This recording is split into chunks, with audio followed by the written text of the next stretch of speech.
Hello everyone, today I decided to do more of a channel update style video and talk about what sorts of videos that I'm planning, what sorts of upgrade that I'm planning to do with this Black Widow and newer projects that I have planned, and yeah, just talking about them. As for the Black Widow, well, it's not working yet. As I said, I need to fix the extruder. I just didn't have the time yet, but I have Tuesday, Wednesday and Thursday free, so hopefully I will be able to fix that and release the next part Friday, but we will see. But what I'm just going to talk about is, well, firstly I'll want to talk about an upgrade that I'm planning, and I mentioned this earlier. These are the new MGN12 rails. They arrived last week and they are a bit faulty, unfortunately. I taped masking tape on top of these to just take some notes, and yeah, I have 6 blocks on total and 4 rails.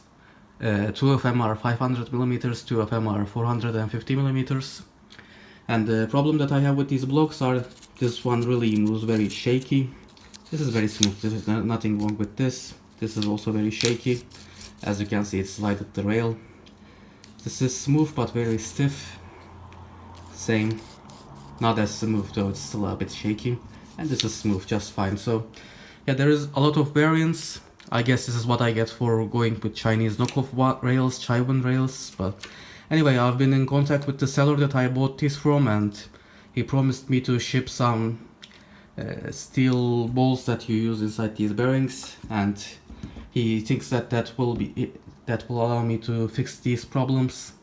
Well, I'm not 100% sure if it will work or not, but anyway, thankfully it's not really delaying anything with the Black Widow. If this was my current project, then it would be, but you know, I still need to get the Black Widow working, and then also have to do a few more stuff like the layer fan and finishing the control box's door and getting Octoprint, etc. So there's still quite some time for this, and hopefully that will allow me to fix these issues by then, and yeah, not delay the MGN12 rail. And yeah, if this was the time that I was just starting this project, then yeah, it would have caused a pretty significant delay. So at least we got that going for us, which is nice, I guess. At least we didn't experience too much of a delay.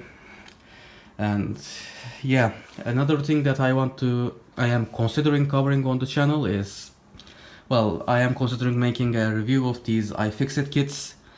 And yeah, that's pretty much what I'll say about them. If you're interested in them, let me know. I might also do a teardown of this blood pressure monitor. Again, if you're interested, let me know. But what I assume you would be really, well, more interested in is my next project. I also mentioned this in the title. And yeah, if you remember from, I think it's been like 2 months, sorry for the delays, but I had a problem with printing carbon fiber for the new control box. And yeah, my assumption is that the filament waited way too long without its wrap and basically got wet, and that's the reason that I couldn't print properly. And yeah, my theory seems to be supported through a lot of the forums on the internet as well. That filament that I used is PETG, and yeah, which tends to absorb a lot of humidity, and when it absorbs humidity, it usually gets damaged, basically the best I can tell. So I decided to make a filament dehumidifying box. I'll go into more details when I actually start the project, but well, what it basically is, it's just an Arduino controlled heater inside a sealed box that I'm going to buy from IKEA and just use some rubber sealants. And yeah, it will be controlled by an Arduino and a temperature and humidity sensor inside the box.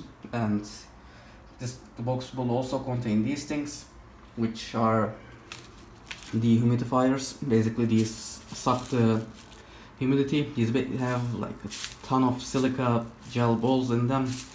These weigh quite a bit, really. So yeah, hopefully these will work. I did modify these, which I'll go into more detail in the video that I'm covering these. Well, I might as well put some pictures on the screen right now as well. And the reason that I did this modification is to allow me to just mount this and power it through a relay, just like the heater, so the entire unit will be contained and I could just turn it on or off using a button. I'm working on the Arduino code programming and right now, but at the same time I'm waiting for some parts to arrive from China, which will take some time. I also need to get this printer working as well, because well, I'll need to 3D print some parts to get that working. So yeah, there is still some time for that project, but I think it's a pretty interesting one, and I'm assuming you will enjoy that series as well, and we will also do a test print before and after to observe it. So yeah, hopefully it will be good. And yeah, I think that's pretty much it. Well, I'm also considering making a few computer related stuff. Like I actually do as a kinda like a job, I guess, more of a free time thing. I do computer repairs, etc., and also install NAS servers to a lot of small businesses, etc. And yeah, I have a personal NAS system as well, and I think some people might find that interesting. So I'm planning on making a free NAS tutorial, and also comparing free NAS and free NAS box that's custom built versus a Synology style NAS system, and also yeah, talking about the benefits of a home NAS system, etc. I have a few plans about that, and yeah, I'm going to make them no matter what. But don't worry though, they will be Monday videos. They won't be taking anything away from the Friday 3D printing related videos, so it's not taking anything away from the channel. It's just bonus content. And I know there has been a lack of 3D printing stuff on the channel recently. That's due to my 3D printer not working. As soon as I get this thing working, those will be coming back, and yeah, there will be a 3D printing related video every Friday. So hopefully that should be pretty soon. And yeah, I think that's all I wanted to talk about. So I hope you're excited for the future plans, and I hope you enjoyed this video. If you did, please leave me a like down below, and thanks for watching.